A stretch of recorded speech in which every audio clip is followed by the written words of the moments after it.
ఒకప్పుడు ఎలా ఉండేదంటే మహిళలు పని చేయాలి అంటే 1 లేదా 2 డోర్సే ఓపెన్ ఉండేవి.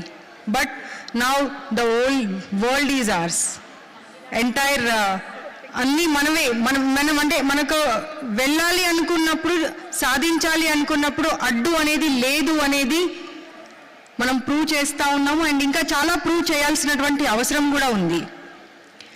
ఈ year international women's day theme I think అందరికీ తెలుసు అనుకుంటాను, జెండర్ ఈక్వాలిటీ.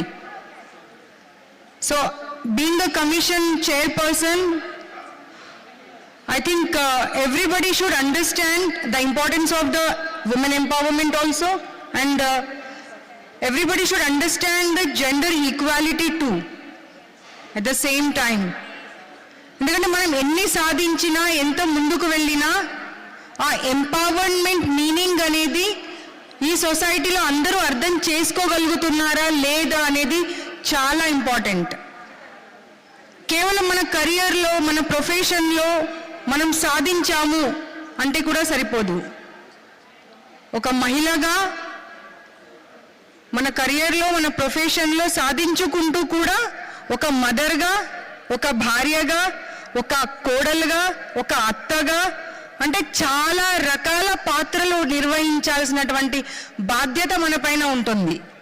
ఆ అన్ని పాత్రలను సక్రమంగా నిర్వహించినప్పుడే ఒక మహిళకి పరిపూర్ణత వస్తుంది అనేటువంటి విషయం మనందరికీ తెలిసిందే. ఆ పరిపూర్ణత సాధించాలి అంటే కూడా సొసైటీలో ఉన్నటువంటి ప్రతి ఒక్కరూ మన వెన్నంటే నిలబడి మనకి సపోర్ట్ చేసి, ఒక హస్బెండ్గానో, ఒక ఫాదర్గా, ఒక అన్నగా, ఒక తమ్ముడిగా, ఒక ఫ్రెండ్గా, అన్ని రకాలుగా పురుషులు కూడా మన వెంటే ఉండి మనకి సపోర్ట్ చేసినప్పుడే అది సాధించగలుగుతామనేటువంటి విషయం కూడా మన అందరం తెలుసుకోవాల్సినటువంటి అవసరం ఉన్నది.